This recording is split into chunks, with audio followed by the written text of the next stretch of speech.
Olá pessoal, sejam bem-vindos à aula da primeira semana de desenho básico. Nessa aula serão abordados os assuntos 1 e 2. No assunto 1, passa sobre desenhos geométricos. Na apostila de vocês terão aqui definições do que é reta, segmento de reta, perpendicular, círculo, raio, diâmetro. Os professores de vocês vai estar abordando a definição e aplicação de cada uma delas em desenho técnico mecânico, ok? Dentro do assunto 1, pessoal, nós temos a utilização dos esquadros, né? Vocês terão aí no material de vocês o esquadro de 45 graus. Esse cara aqui, ó, ele tem um ângulo de 90 graus, certo? E ele tem dois ângulos de 45 graus. Então esse esquadro é chamado de 45 graus. Nós também temos outro esquadro que ele tem o ângulo de 90 graus, certo? O ângulo de 30 graus e um ângulo de 60 graus. Lembrando, de 30 da ponta e 60 aqui da parte mais curta. Por que vocês têm que saber essa parte de 30?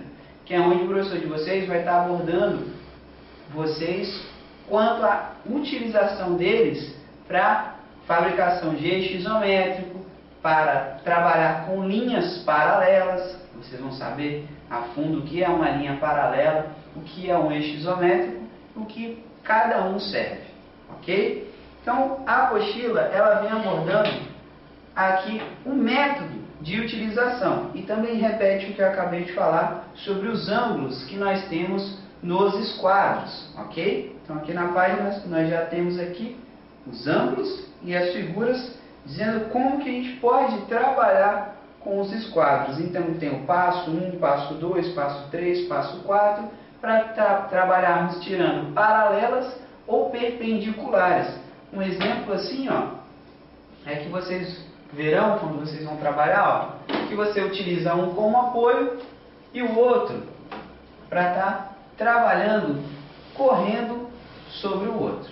Com isso eu tenho a transformação, o transporte aqui das linhas, sendo perpendiculares, linhas oblíquas, que são inclinadas a 30, a 60 graus, e aí vocês vão estar trabalhando com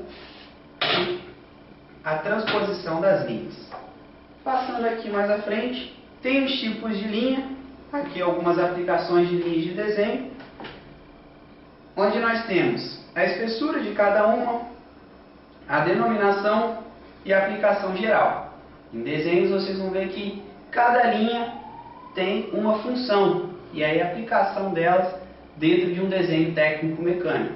Sabendo que desenho técnico eu posso ter o desenho básico, que vai trabalhar o princípio de todos os desenhos, e depois você vai ter em cada área a especificação, o foco, né, na verdade, se é desenho técnico mecânico, desenho elétrico, é um projeto elétrico, um projeto arquitetônico, você vai estar trabalhando com a base, que é o que essa apostila vem trazendo aqui no início para você, a base dos outros desenhos, ok? Então, assunto 1, vocês vão estar folheando a apostila de vocês e vão estar observando, falando sobre a grafia que você pode utilizar, né?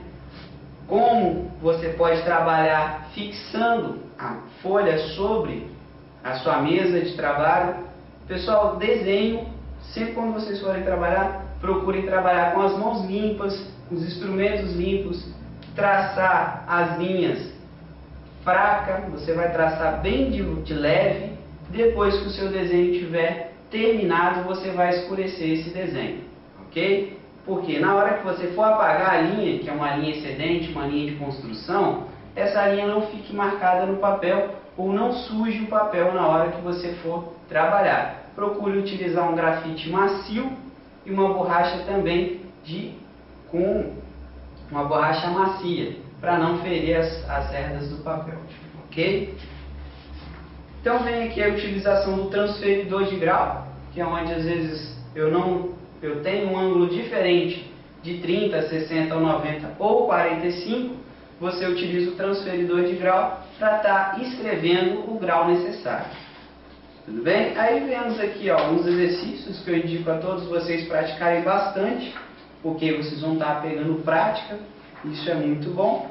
E aí pulamos logo para o assunto 2, aqui na frente na apostila, que é o desenho técnico. Vem falando sobre a definição. Para que serve o desenho técnico?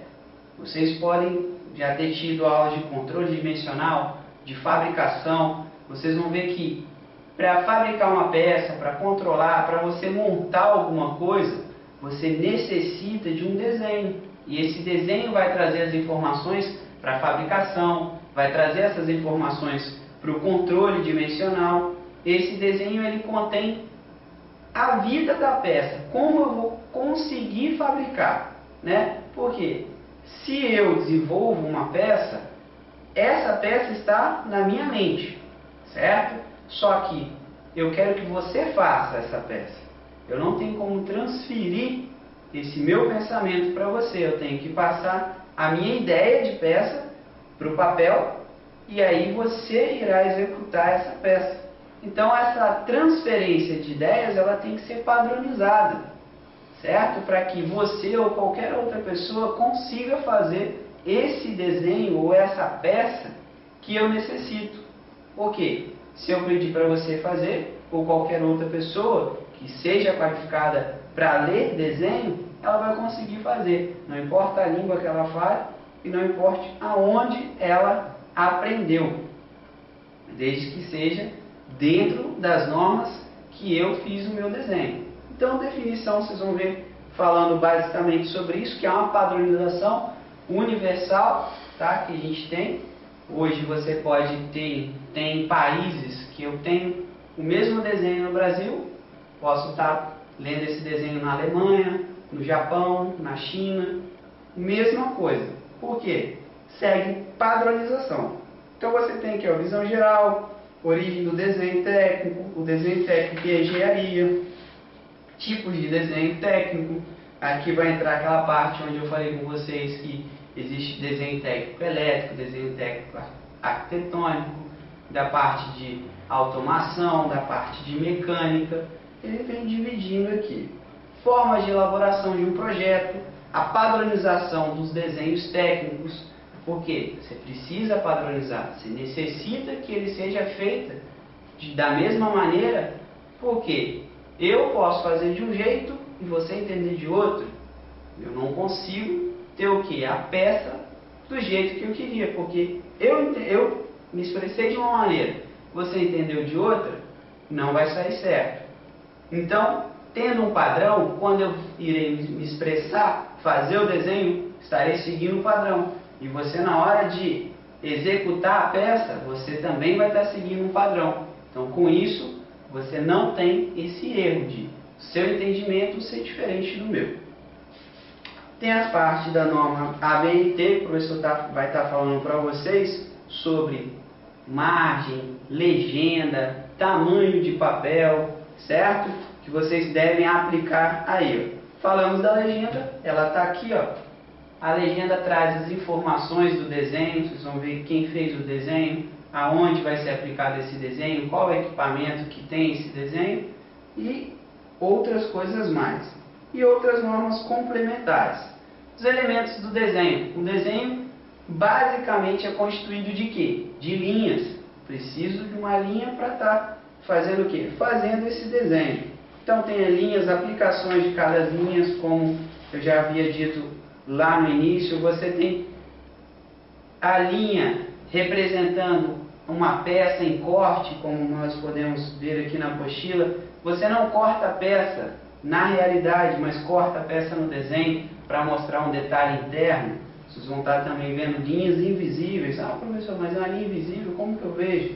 Então no desenho a gente aplica essa linha invisível e vocês, para que vocês consigam observar detalhes não visíveis em algumas vistas, tá?